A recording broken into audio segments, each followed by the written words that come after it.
fanompom-pivavahana ho an'Andriamanitra iombona antsika eto amin'ny onjam-peon'ny radio vaovao masoa. Fanompom-pivavahana anio tarihan'ny sampana sekolelady ao amin'ny Afrika Ivandro Fraisana.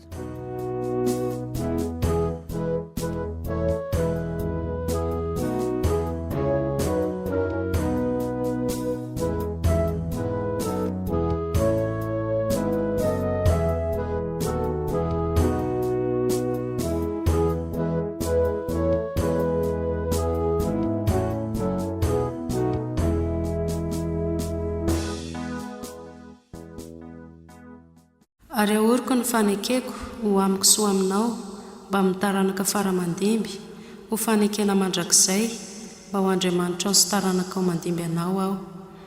Ry ava malala rehetra ao amin'ny tompo, mbola ho ampitombona amintsika ane ny fahasoavana sy ny fiadanana avy amin'Andriamanitra raintsika sy Jesosy Kristy tompo lohan'ny fiangonana.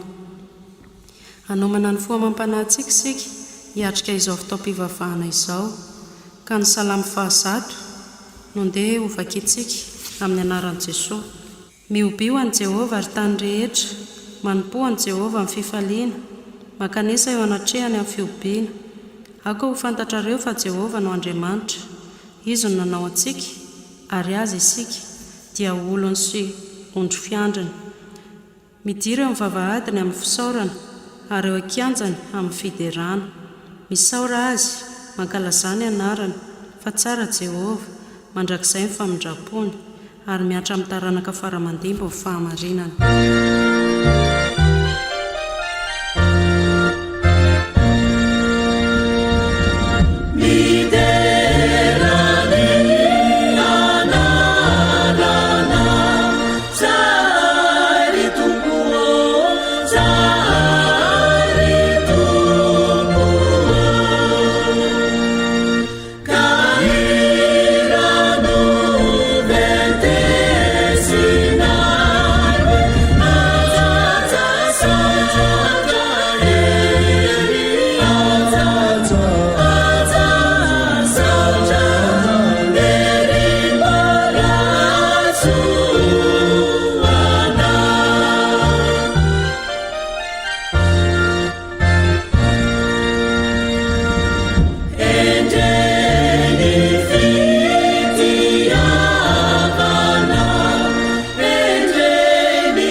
Mbola hivavaka sika ry havana, ry Andriamanitra ray sy zanaka ary fanahy masonao, midera mankalaza ny anaranao zahay noho ny famindraponao ka nanomezanao anay tombonandro-pahavelomana ka nahatratra ity andro anio ity. Misaotra tompo fa mbola afaka mideranao ka mankalaza mandrakariva ny asanao, ny haben'ny fahasoavanao ary ny voninahitrao. Tompo, manatra izao fotoana izao ianao ka mianoa anay, misaotra ray eo. Amen. Ry ava malala, ianao amin'ny fanajana ny tena manambara ny sitrapon'Andriamanitra amintsika. Ny tompo Andriamantsika dia tompo iray ihany, koa tiava ny tompo Andriamanitra ao amin'ny fonao rehetra sy ny fanahinao rehetra sy ny sainao rehetra ary ny herinao rehetra. Izany no didy lehibe sady voalohany, ary ny faharoa dia izao: tiava ny namanao tahaka ny tenanao. Tsy misy didy hafa lehibe noho ireo. Amen. Sambatra maitsomalana izay mandeha am-pianarana Jehovah, sambatra izay tanana teny vavonena ka mampiasa amin'ny rehetra. Amen.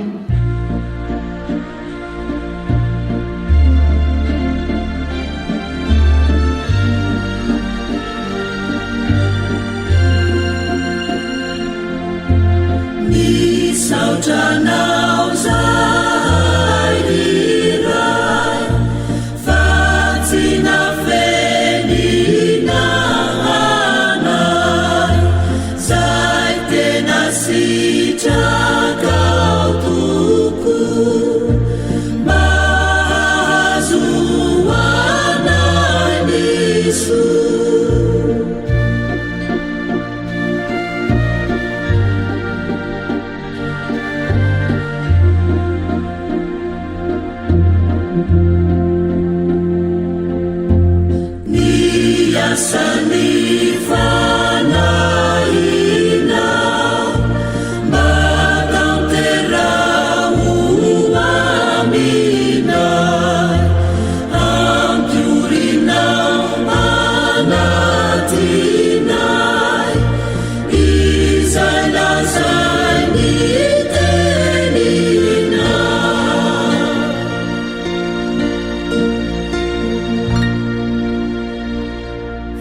Malala tsy nahatanteraka izany sitrapon'Andriamanitra izany sika, koa aoka anatona Tompo hiaiky ny fahotantsika eo anatrehany. Hivavaka sika. Tompo, manondrika ny lohanay izahay, mangataka famelan-keloka avy aminao, tsy mendrika eo anatrehanao. Maro ny fahotana vitanay Tompo, tsy nahatanteraka ny didinao izahay, koa dia mifona aminao, mamelany elokay, mamindrafo aminay. Andriamanitra, mianoa ny vavakay, tsy mba manana niza hitaranana izahay, afetsinao irery ihany. Koa tonglano ny sofinao, mba hiainy ny vavakay. Amin'ny anaranao Jesosy no anaovana izany vavaka izany. Amen.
Raisampitiavana sy amin'ny fanantenana ny famelan-keloka omen'ny Tompo atsika.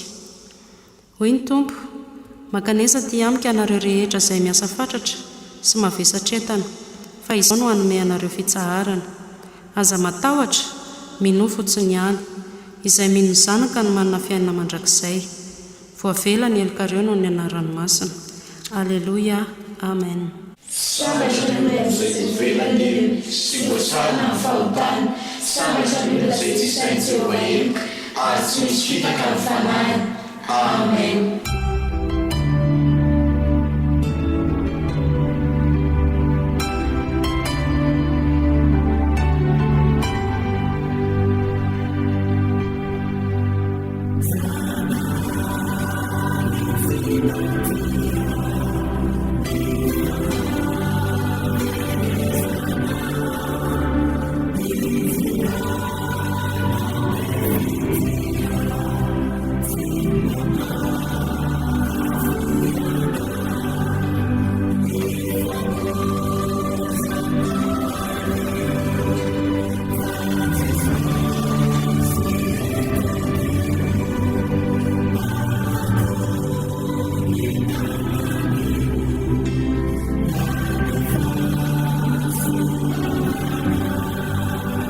Aoka isika hiaraka anaiky sy hanambarany fanekam-pinoana izay iresantsika amin'ny fiangonana manerana an'izao tontolo izao.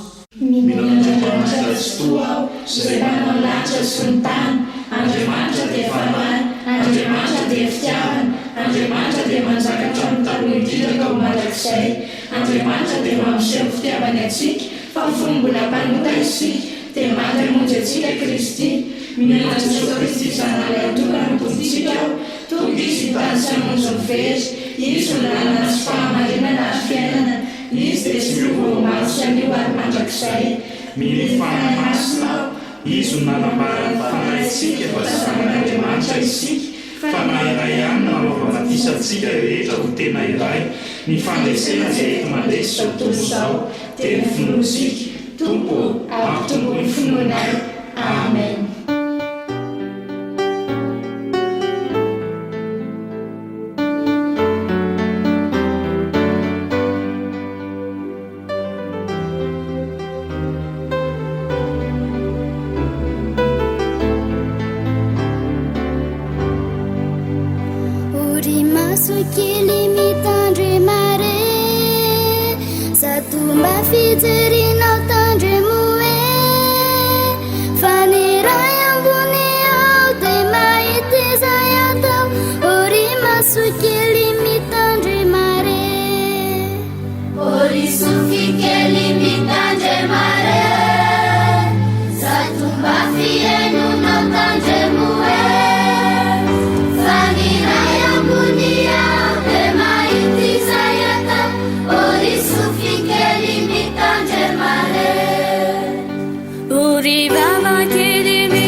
tonga fotoana ianontsika ny 10 minitra ho amin'ny soratra masina tsika ry havana aoka ivelatra manoloanantsika ny baiboly izay ao amin'ny Luka 12 ka ny 17 no mandraisantsika fampianarana. Ny mahazatra antsika hatramin'izay dia tantara kely no entina nazavany miteny soratra masina fa tia androany ity dia somary iova kely amin'izay mihitsy tsika afatra avy amin'ny Jehovah Andriamanitra no hoenontsika. Ray soarin'ny baibolinao dia iaraka maka tsika ovakiko ny 12 dia ny 17 ary rehefa avy dia ho averiko aminao ny afatra tian'Andriamanitra ho ampitaina amintsika. Zaho ara ny vaky ny tenin'Andriamanitra.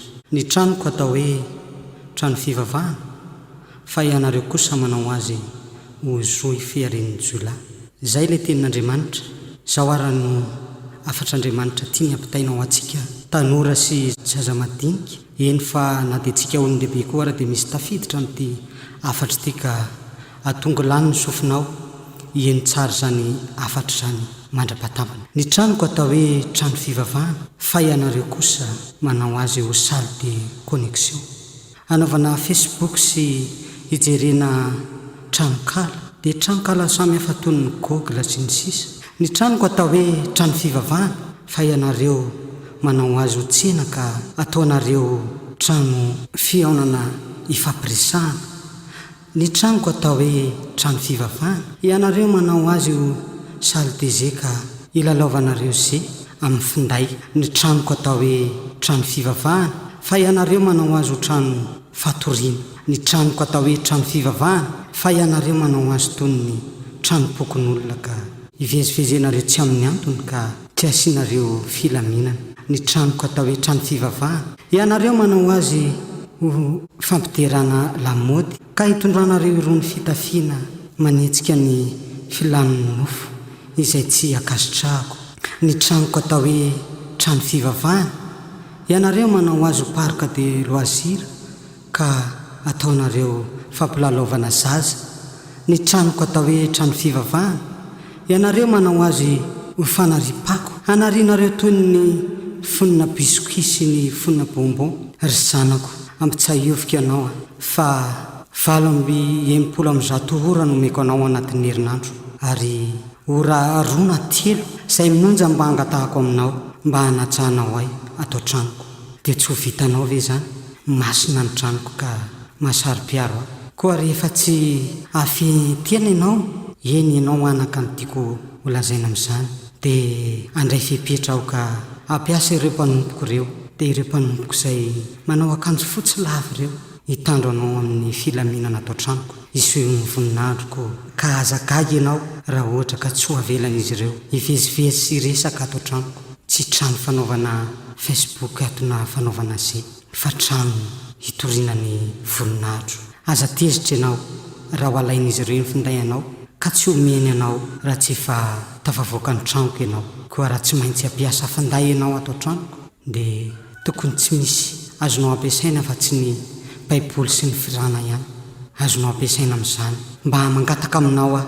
mbola tsy tafiditra atao tranoko kory ianao dia vonoy ny akseanao na ataoviny mode d'avion raha sitrakao farany izao no afatra aminao masina ny tenao masina ny teniko ka hiangaviako ianao mba hiaino tsara ny teniko fa tsy lozanao mivoaka mividy zavatra sy makainy any tokotany ary mandritry ny iresahako aminao amin'ny alalan'ny favan'ireo mpanompo dia ireo mpanompoko ireo zany koa hoy izao apetrako amin'ireo mpanompoko ireo ny afatro izaho Jehovah Tompo nametraka ny afatra izay noteneniko taminao teo hiteny aminao ireo mpanompoko ireo ilaza hoe Jehovah Tompo masina ianao misaotra anao aho nananatra iova aho manomboka izao ka akatoanao koa andaontsika rehetra ary ry havana izay mahatsiaro tena fa zanak'Andriamanitra marina dia hiara-naikitsika ka mangataka anao aho izaho izay napetraka Jehovah hitondra ny afatra aminao izao ny afatra Jehovah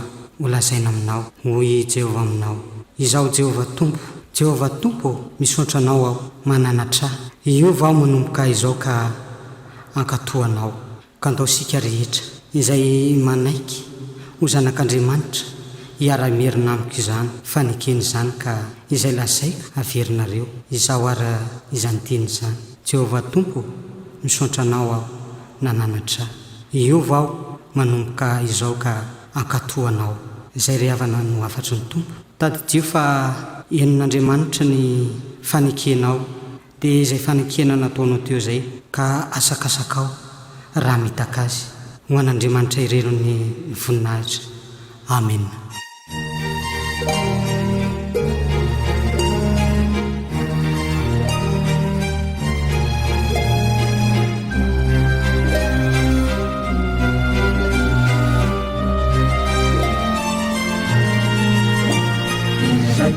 Anakwako mafi ilubi fiderana fitsupiti avy ato am-poko iray fenoatsarana anelo fatiko ianao iray mampatsaraha mameko ny manilanao Ravu-ravu-ni fana Niratanurana Kristi Siavelana Andalu Ituruna siva Jesena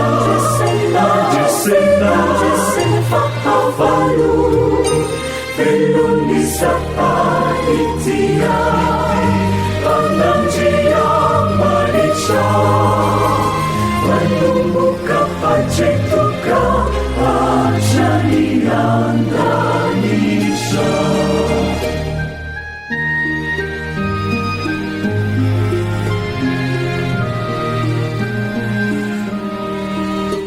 Mahaswejipeti apisa Mikambana amina Manjati irefitahina Sifa aswafanau Nifitalifa ujina Aitaku fiadanana Sahaji yandon mitukiku Yandon fasambarana ny hatanorana'i Kristy tsy avelanay andalo itsorona sy andresena fahavalo velony sapanitia anandria maritra valomboka hatretoka hatraniandanitra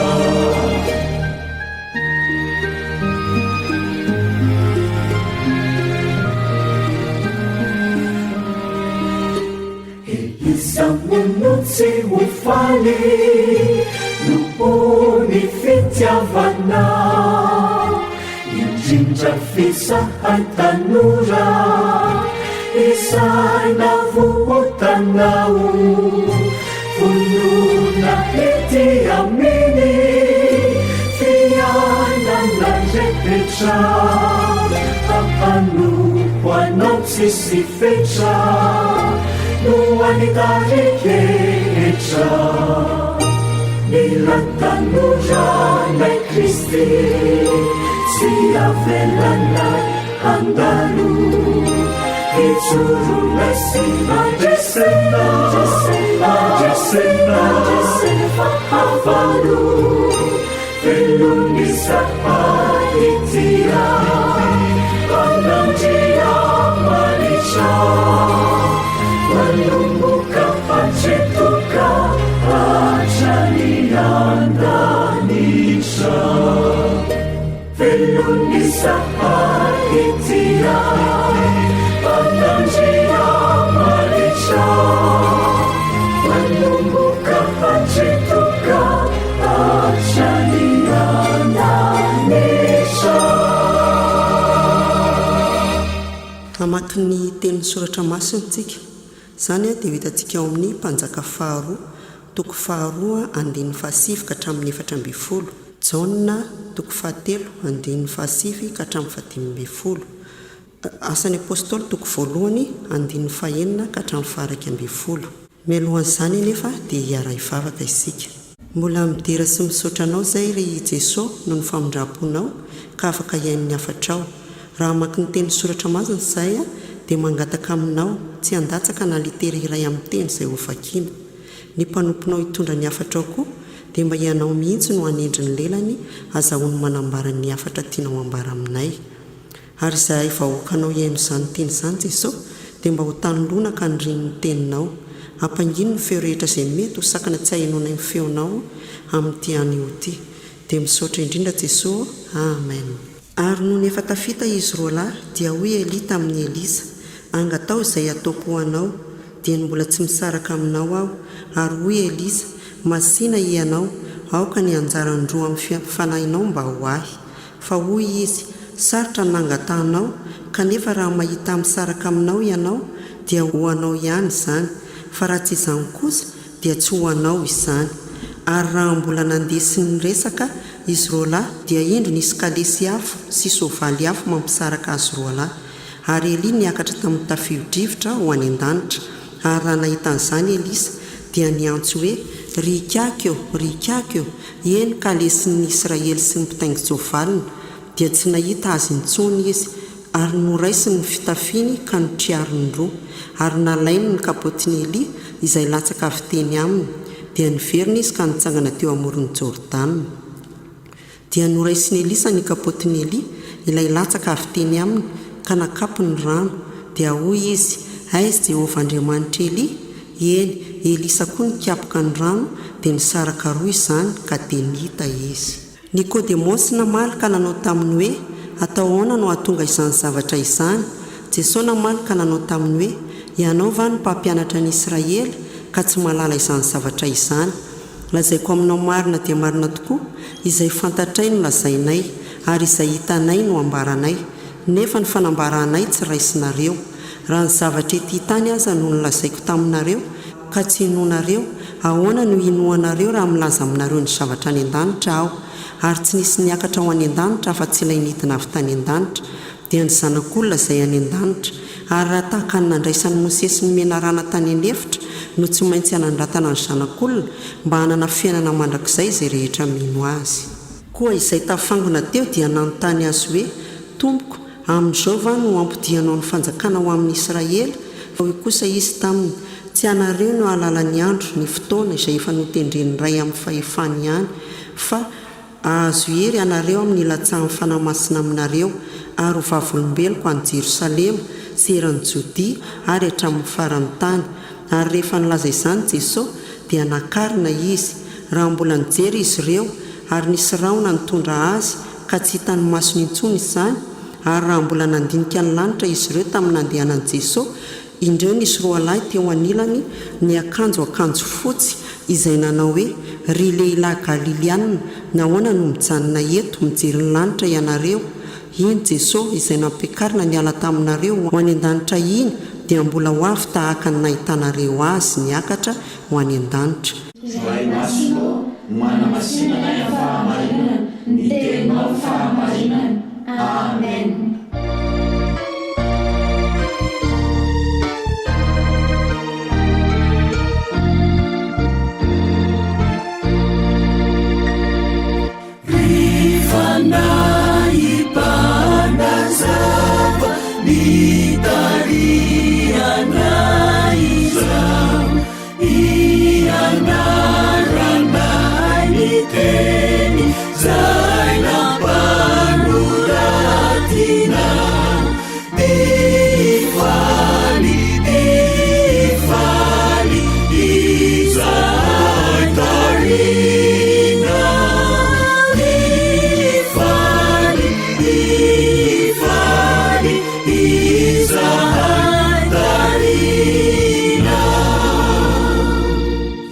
Havana tonga amin'izao fotoana izao atsika izay andrenesantsika ny afatry ny tompo anio, dia mbola mpitomboana amintsika mandrakarivany ny fahasoavana sy ny fiadanana avy amin'Andriamanitra ray sy Jesosy Kristy tompontsika.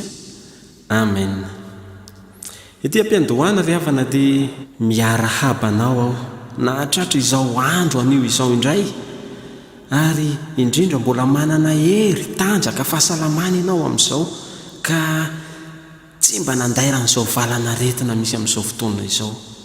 Ny tompo anie ombanao hatrany, fa ho anao kosa ry havako izay tratrany ao anatin'ny tsy fahasalamana mihitsy amin'izao na aiza naiza toerana misy anao, dia mirary anao ahita fahasitranana tanteraka amin'izany, ka ny tompo anie anome anao izany fahasitranana izany. Mino ary havana fa ao anatin'izao afatra omeny tompo anao anio izao dia aneo fahagagana amin'ny fiainanao izy, aneo fitiavana manokana anao ka iova ny fiainanao rehefa avy mandre izao afatry ny tompo izao ianao. Ny tenin'Andriamanitra izay voapoasantsika eto ry havana dia araka ny fanovakiny mpanompony teo ihany, araka ny filazantsara ny Jaona toko 7:7 ka hatramin'ny 5:10. Tsy averintsika vakina intsony izany satria efa nazava tsara namakiny mpanompony azy teo, fa andeha ho zaraintsika roa miavaka tsara ny fanazavana izany teny izany, ka raisintsika eo amin'ny andininy 7 hatramin'ny 12 aloha izay andraisantsika ny FDB manao hoe ny fampianaran'i Jesosy mitarika any amin'ny fanjakan'Andriamanitra. Ny fampianaran'i Jesosy mitarika any amin'ny fanjakan'Andriamanitra. Ary ny faharoa izay voapoasantsika ao aorianan'izay dia ny andininy 14 sy 15 manao hoe ny fibanjinana ny Jesosy no ananana fiainana mandrakizay. Ny fibanjinana an Jesosy no ananana fiainana mandrakizay. Ho raisintsika tsirairay ireo ry havana amin'izao fotoana izao dia volana May moa izao ry havana, mbola mibanjina trany ny loha hevitra banjin'ny FJKM isika manao hoe mampiorina ny mino ny herin'ny fanahy masina, mampiorina ny mino ny herin'ny fanahy masina. Tsy hivona amin'izay isika fa ampifandraisitsika amin'ny afatra izay omen'ny tompo atsika izay lohahevitra izay ka ndeha ary ho raisitsika ilay lohahevitra voalohany ny fampianaran'i Jesosy mitarika any amin'ny fanjakan'Andriamanitra.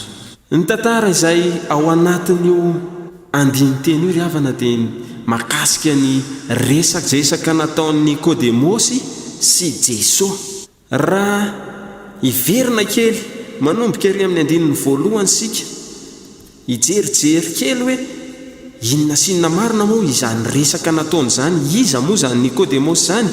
Nikodemosy dia fariseo ary mpanapaka tamin'ny jiosy izy. Ery amin'ny andininy 10 dia miteny Jesosy hoe mpampianatra izy, mpampianatra ny Israely ary mahalala tsara ny mahakasika ny soratra masina. Nikodemosy anefa ry havana dia tsy nipetraka tamin'izay hoe fahaizana izay na izay toerana misy azay fa nanantona ny Jesosy izy nila fampianarana, nisy zavatra tsy hainy tao ary izay no natonga anazy nanantona ny Jesosy. Teo no nandeha ny resaka hoe inona natao mba azahoana an'izany fanjakan'Andriamanitra izany. Tamin'izay Jesosy niteny hoe raha tsy ateraka indray ny olona tsy mahazo mahita na miditra amin'ny fanjakan'Andriamanitra. Tsy azon'ny Nikodemosy mihitsy ny makasika izany ary izay moa no natonga anazy nanontany teto amin'ny andininy 7 hoe atao ahoana no ahatonga izany zavatra izany, satria zavatry ny fanahy ry havana no nambaran'i Jesosy azy teto ka tsy ho takatry ny saina maha-olombelona mihitsy. Araka ny fihevitry Nikodemosy mantsy dia eritreretiny fa iny olona efa lehibe iny iverina ao akibony reniny ary ho ateraka tahaka ny zaza voateraka indray. Tsy izay anefa nolazain'i Jesosy fa ny fahaterahan'ny fanahy indray no tiany ho lazaina eto amin'izao perikopa izany. Ho antsika ry havana, misy lesona tsara aloha tokony alain-tahaka amin'ny toetrany Nikodemosy. Inona izay lesona izay? Ny fanetretena nataon'ny Nikodemosy. Tsy mipetraka hoe iza zao mpampianatra na iza zao dokotera na iza zao arakarak'izay sehatra misy anao, fa tena mahay manetry tena ary tena mahay mianatra. Na dia efa mahay azy dia mila mianatra hatrany. Ary ny fianarana ataon'i Jesosy Kristy ihany ry havana ny tena tsara indrindra. Ny fianarana hoentin'i Jesosy Kristy ihany no mitarika makany amin'ny fanjakan'Andriamanitra. Dia izany natonga ny Nikodemosy tsy nahazo an'ilay resaka satria resaka ny fanahy no lazaina eto.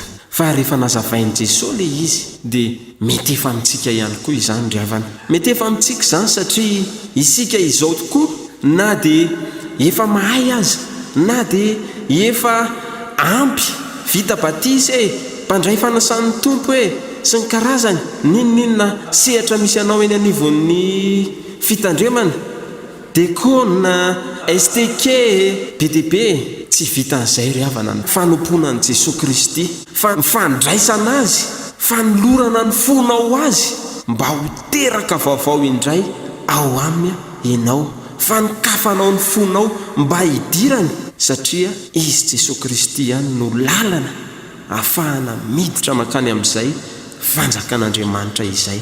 Raha tsy manaiky ampianaran'i Jesosy isika ry havana dia tadidio fa zava-poana ihany zany fahaizanao izany, zava-poana ihany izao endrika mambika tsara tarehanananao izao koa manekery havana ampianaran'i Jesosy Kristy fa izany no mitarika antsika akany amin'ny fanjakan'Andriamanitra. Aty amin'ny andininy 12 dia milaza izy raha ny zavatra ety tany aza no nolazaiko taminareo ka tsy inonareo, ahoana no inonareo raha milaza ny zavatra any an-danitra aho? Izay mantsy maha-olombelona antsika ry havana. Isika dia ilay tahaka ny Tomasy tsy mino hoe nitsangana ny tompo raha tsy efa mahita no marika hoe tena iza mihitsy no mandray ny tanany. misy molay fitenenana amin'ny antsika malagasy manao hoe tsy mino maty raha tsy avy mandevina. Tsy mety anefa izay satria zavatra etỳ tany ary zany tsy notsika. Ahoana tokoa moa no ahafahantsika mandray ny zavatry ny fanahy izay any an-danitra. Kanefa raha tena manaiky tarihan'i Jesosy ianao, manaiky ampianarin'i Jesosy ianao, mino maromarina fa mora ao aminao ny mandray izany fampianarana izany ary tsy sarotra aminao mihitsy ny mahazo izany. Na inona zavatry ny lanitra ampianarina anao, mora tafiditra izany rehefa Jesosy no mitarika anao. Koa manike ary havana ampianarin'i Jesosy fa izany no mitarika any amin'ny fanjakan'Andriamanitra. Ny FDB faharoa izay no raisintsika teo dia ny etsy amin'ny 4:4 sy ny 5:10 no hoe fibanjinana an' Jesosy no ananana fiainana mandrakizay.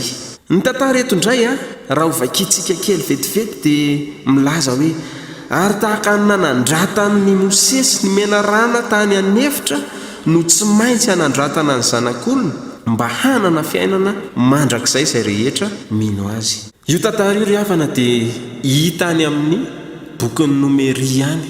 Nomeria 2:20 ano any no ahitantsika izany tantara izany. Rehefa nentin'i Mosesy niala tany Egypta ny zanak'Israely dia rehefa tany anefitra tany izy nentina nandritry ny 40 taona dia nimonomonina amin'izay ny zanak'Israely avy eo. Nimonomonina tamin'Andriamanitra tamin'i Mosesy ary nanometsiny mihitsy aza. Teo no nirehitra ny fahatezeran'Andriamanitra tamin'ny zanak'Israely ravana. Rehefa nirehitra ny fahatezeran'Andriamanitra dia nandefa ilay menarana afo Andriamanitra ka nanaikitraikitra ny olona izany ka nahafaty olona maro tamin'ny Israely. Afako sao sanatry amin'izao fotoana iainantsika izao mimonomonina amin'Andriamanitra tokoa isika.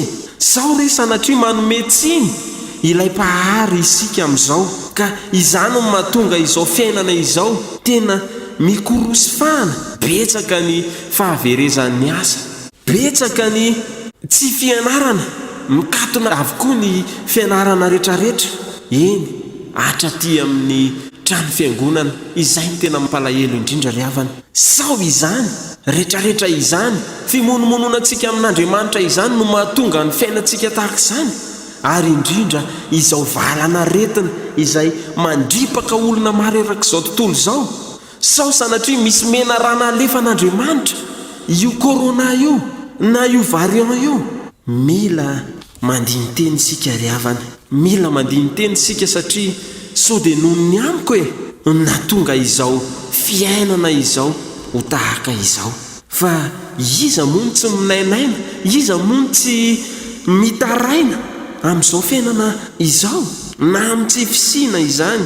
Eny fa na samy ao an-trano aza efa zatra mifankahita satria tsy misy ny asa, tsy misy ao anatin'ny confinement dia lasa mifanome fahasorenana, lasa miteraka aty indraindray, tsy mifampazaka ao an-trano. Izany rehetrarehetra izany no vokatry ny zavatra ataontsika olombelona. Mila mandiny teny sika ry havana ka mitaraina mafy amin'Andriamanitra, mitaraina amin'Andriamanitra tahaka ny nataon'i Mosesy. Any amin'ny 7 any amin'ny Nomeria 2:20 dia miteny hoe dia nakeo amin'ny Mosesy ny olona ka nanao hoe efa nanota izahay, efa niteny nanome tsiny an' Jehovah sy ianao, ifony amin'i Jehovah izahay mba hanesorana izao menarana aminay. Dia nifona ho an'ny olona Mosesy. Fa amin'izao fotoana izao ry havana tsy miandry amin'ny Mosesy intsony isika ifona amin'ny zavatra ataontsika, fa isika mihitsy ny tena mila matsapa tena ka mandohalika mifona amin'Andriamanitra. Isika mihitsy mila mifampivavaka isa-tokantrano, isaky ny fiarahamonina, isaky ny fitandremana na dia mikatona aza ny fiangonana amin'izao fotoana izao. Dia mila manao rojom-bavaka amin'ny fotoana voafaritra, fa ny fivavaky ny maro enon'Andriamanitra.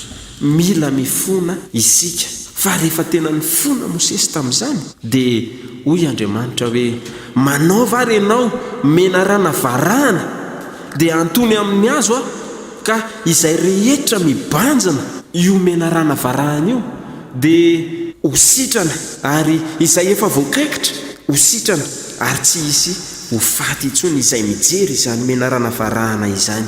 Tsy misy menarana varahana ho jerevantsika ntsony amin'izao fotoana izao ry havako, tsy misy an'izany ntsony fa efa nosoloany Jesosy Kristy izany. Jereva nge tahaka ny nanandrata amin'ny Mosesy ny menarana tany anefitra no tsy maintsy hanandratana ny zanak'olona. Jesosy Kristy ilay efa nasandratra teo amin'ny hazo fijaliana efa noraisiny ny fahotantsika, efa tena nizaka no mafy Jesosy Kristy tamin'ny fampahoriana, tamin'ny fampijaliana, fikapohana, fitenenan-dratsy, famonoana, efa niraisin'i Jesosy Kristy ary netiny teo amin'izany hazo fijaliana izany ny elontsika rehetra. Ka io Jesosy Kristy ilay eo amin'ny hazo fijaliana mitondra ny fahotantsika io, nitondra ny enta mavesatrintsika io no mila banjinitsika amin'izao fotoana izao. Jereo Jesosy ry havana, banjiny Jesosy fa izy ihany no ananantsika fiainana mandrakizay. Tadidio nge mba eritrereto anie raha ohatra ka tsy niantona teo amin'ny hazo fijaliana teo Jesosy tamin'ireo vahoaka maro izay nijery azy teo tamin'izany fotoana izany. Nisy ny teny hoe efa nanavitra olona maro izy, ko maninona izy ny tsy mba manavitra ny tenany? Nefa nge ireo olona ireo mety ho isan'le vahoaka nampisakafoana an' Jesosy tamin'ny hazan-drano roso mofo 5 azy e. Fa rehefa tonga ny fotoana tahaka izany dia mahay manome tsiny.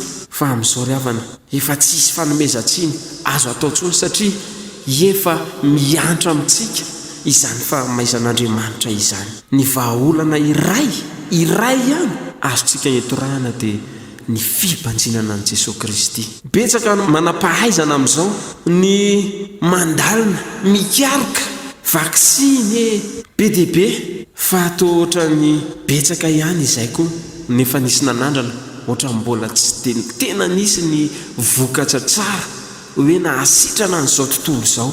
Fa ao amin'Andriamanitra ihany ry havana ny tena vaksiny tsara indrindra, fibanjinana azy fotsiny dia fa hananantsika fiainana mandrakizay. Izao aretina izao anie ry havana e, mety mbola ohatrany hoe fahatezeran'Andriamanitra kely fotsiny amintsika angambany, fa raha le tena hoe fahatezeran'Andriamanitra nampitondrainy an' Jesosy Kristy any amin'ny Romana 4 mantsy dia milaza fa tena ny fahatezeran'Andriamanitra rehetra dia natotony tamin'io fotoana nijalian'i Jesosy Kristy io, ny fahatezerany rehetra. Ary raha tadiditsika ny vavaka nataon'i Jesosy tamin'izay teo ambony hazo fijaliana teo dia nanao hoe ray eo nahoanany dia nafoy ahy ianao, tena natoton'Andriamanitra tao amin'i Jesosy Kristy izany fahatezerana izany. Ary raha izany no miantra amintsika tsy azaka isika e, ary niza tsisy tafatsangana amin'izao fotoana izao, fa mbola fanairana ataon'Andriamanitra fotsiny io, valanaretiny io amintsika. Ary ny fahatezerana efa napetrany tao amin'i Jesosy, efa noraisin'i Jesosy izany zavatra rehetrarehetra tokony ho entintsika izany. Ka ny zavatra tokana ho ao tokony ataontsika dia ny fibanjinana an' Jesosy Kristy irery ihany, ny fandraisana azy mba ahazoantsika fiainana mandrakizay. Aiza nefa Jesosy no banjinitsika, moa mbola misy Golgota na Kalvari, misy hazo fijaliana misy an' Jesosy ve eo ho banjinitsika? Tsy misy an'izany intsony, fa ny herin'ny fanahy masina ry havana no ahafahantsika mibanjina izany. Ny fanahy masina irery ihany no miara-miasa amintsika ahafahantsika manatanteraka izany. Koa izao ary havana, mino ve ianao? Raha mino ianao dia hoy ny lohahevitra hoe mampiorina ny mino ny herin'ny fanahy masina. Angatao ary izany fanahy masina izany, ny fanahy masina ilay avy amin'Andriamanitra, ilay efa nalefa an' Jesosy Kristy. Akatoko ny Pentekosta mantsy isika amin'izao ry havana, efa ilatsaka indray ho amintsika izany fanahy masina izany. Koa raiso izany mba hoery ho antsika, mba hiara-iasa amintsika, ahafahantsika mibanjina an' Jesosy Kristy, ary indrindra ahafahantsika mahay mandray ny fampianaran' Jesosy Kristy azahoantsika ny fanjakan'Andriamanitra sy ny ananantsika ny fiainana mandrakizay. Dia ety ampamaranana ry havana dia tiako no mampatsiahy antsika fa olombelona isika, tsinotsinona isika, ka ninonninona sehatra misy anao, ninonninona faripahaizana anananao, zava-poana ihany izao hita izao fa ny tsita re no imasoy. Ny aorinan'izao fiainana mandalo izao no katsao ao amin'ny Jesosy Kristy irery ihany no afahantsika mahazo an'izany, ary ny fandraisantsika izany ero fanahy masina izany irery ihany no ahazahoantsika mifandray amin'ny Jesosy Kristy. Ka naaiza ary alehanao dia izao foana ataovy atsaina, izao foana ataovy tolombavaka eny an-dalana hoe fanahy masina midira ty amiko mba hafahako mandray an' Jesosy Kristy, mba hafahako mibanjina an' Jesosy Kristy. Raha ao an-trano ianao dia mivavaha foana, tsy voatery andohalika ange ianao fa na eo ampanasana vilia eo azy ianao dia mieritreritra mivavaka hoe midira anao fanahy masina ty anatiko mba hafahako mahazo ny fampianaran'i Jesosy Kristy, satria io fanahy masina irery ihany ry havana no afaka mampiditra izany tenin'i Jesosy izany, fampianaran'i Jesosy izany aty anatitsika. Ka enganeo aminao ry havana izany tenin'Andriamanitra izany, ahay anetry tena tokoa anie ianao tahaka Nikodemosy, ka ahay ampianarina na dia efa manana faripahaizana ambony indrindra ary, ahay andray fanahy masina anie ianao ka tena hibanjina an' Jesosy Kristy hatrany mba hazahoantsika fiainana mandrakizay izay manatsofina hoety miaino aokizy iaino izay lazainy fanahy amin'ny fiangonana. Amen.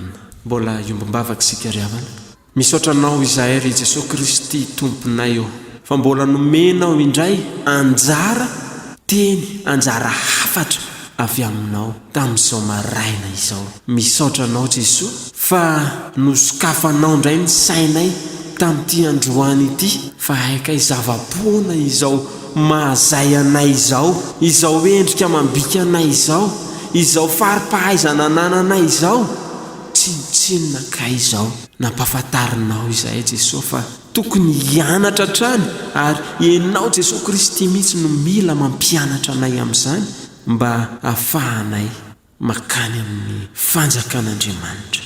Misaotra Jesosy satria mbola nomenao tombony izahay matoa mbola nahena izany fampianarana izany androany, ary tsy vitan'izay fa mbola nosokafanao indray koa ny sainay ka nampafantarinao ihany koa izahay fa tokony handray ny fanahy masina isan'andro amin'izay toerana misy anay, satria izany fanahy masina izany, ny herin'izany fanahy masina izany no ahafahanay mibanjina anao, ahafahanay mandray ny hafatrao mba hanananay fiainana mandrakizay.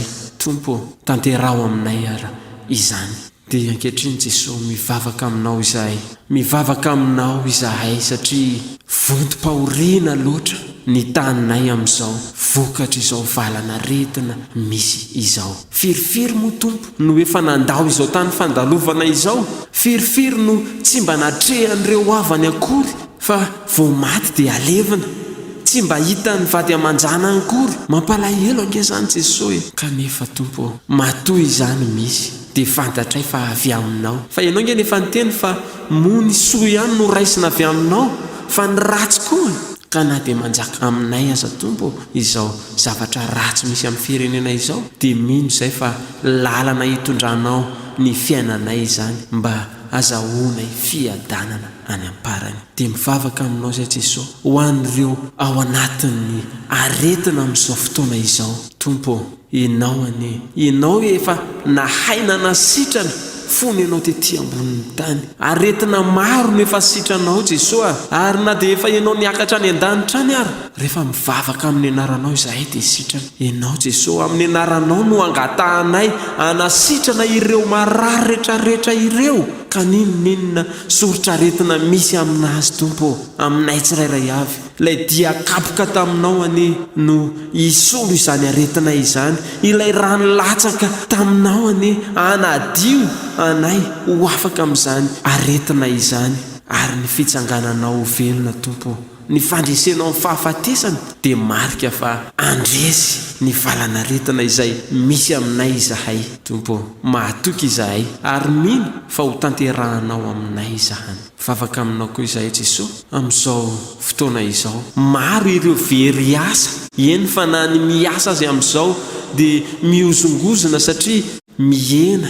miavitsy ny asa tao any ny toeram-piasana any amin'ny orinasa any. Tompo, jereo manokana izahay tsirairay avy mba omeo izay anjara sahaza ho azy izahay rehetra Tompo, ka ireo tsy miasa Tompo mba hanana izay mahasoa azy. Azahoany mamelona ny vady amanjanany, ny ankohonany rehetra. Ireo miasa Tompo, taio mba hanana fahazotoana hatrany, ary indrindra taio izany asany izany mba hitoy hatrany.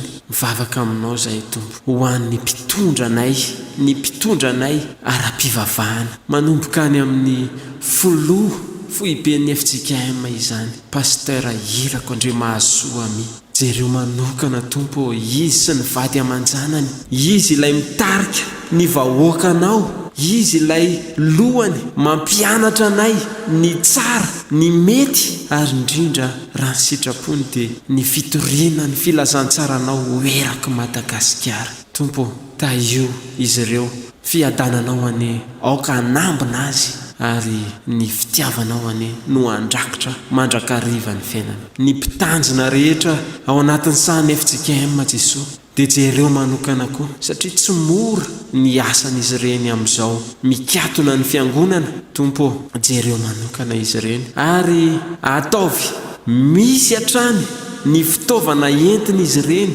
mitondra ny teninao aminay vahoakany, na toy izao onjam-peo izao, na ny fitaovan-tserasera maro isan-karazany. Taio izy ireny Tompo, ary miaraha miasa aminy ianao mba hahafahany mampita ny afatrao aminay. Ary izahay vahoakanao Jesosy, indrindra izay miaino izao fandaharana izao, dia ny fiadananao any no aoka hirotsaka amin'ny tokantrano tsirairay avy mampiatrano izao onjam-peo izao Tompo, ary ny fitiavanao, ny fifaliana avy aminao no andrakotra ny tsirairay avy, ka mba hiadana sy ho finaritra tokoa ny vahoakanao. Mivavaka izay Tompo ho an'ny firenenay izay tsapa fa efa manalavitra anao, to atao mihitsy izay analana ny fivavahana kristianina eto amin'izao firenena misy anay izao. Profon'izany Jesosy, ny fanakatonana ny fiangonana, ny famerana ny isan'ny mpivavaka tsy ho any am-piangonana, ny fanajana ny elanelana isan-karazany, tsy hahafahan'ny olona maro miditra ao amin'ny tempolinao masina. Tompo, mivavaka izahay, taio ny vahoaka malagasy mba tsy hisy ho very na dia iray azy, satria programanao nge zany tsy misy tianao very na dia iray akory azy, ka toavy aminay vahoaka malagasy reto izany teninao zany Jesosy. Fanirina ihany ny anay Jesosy, ary foy ny fisainanay amin'ny maha-olombelona anay. Betsaka ny zavatra tiana iangatahana, kanefa mino izahay fa na dia tsy mangataka azy izahay, ianao efa manana lalana tsara hitondrana ny fiainanay, manana hevitra heverany anay ianao, dia hevitra tonga fiadanana ao anay izany fa tsy loza. Ka izay programa nasanao Tompo mahatsara anay dia tanterao aminay araka ny habe ny famindraponao, kanefa Tompo aoka tsy ny sitraponinay ane no atao fa ny anao rery ihany. Amin'ny anaranao Jesosy Kristy no anaovana izany vavaka izany, ary akambanay amin'ilay vavaka efa nampianarinao manao hoe masinanao tonga ny fanjakanao ataony sitraponao ezeratany ny andanitra noan'izana sahazaonay ary mamelany elokay tahaka mamelanay izay mikata aminay azantondrany farakana fa manafahanay amin'ny ratsy nanao fanjakana sy ny hery ary voninahitra mandrakizay. Amen. Rifanay pandazava maminay nianatra fambatanjaka sy eny zay ampianarina atanjao izay kianatra atanjao izay kianatra. raha izao mpitiavana ry havana ny tsodrano izay atolotry ny tompo atsika ary ny faharetana sy ny finoanana ampiray hevitra anareo araka ny Kristy Jesosy mba ho saina iray sy vava iray no hiarahanareo mankalaza n'Andriamanitra rain'i Jesosy Kristy tompontsika. Amen.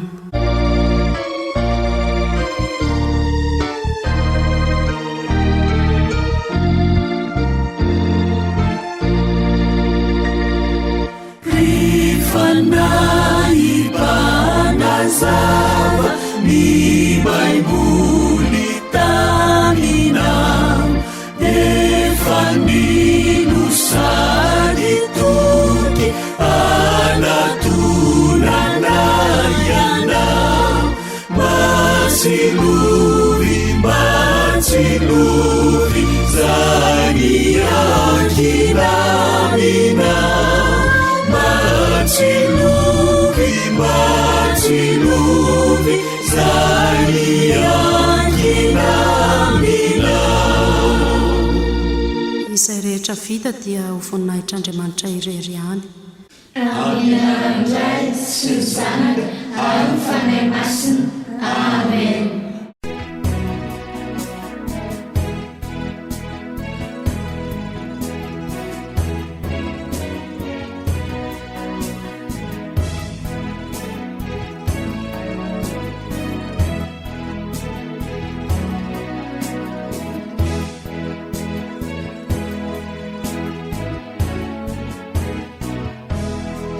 Niombonantsika teo riavana malala ny fampiovavahana an'Andriamanitra dia eto amin'ny onjam-peo radio Voamasoa isaorantsika nitarika izany tamin'ity maraina ity ny sekoly lady avy ao amin'ny FGM Ivandro Fraisa.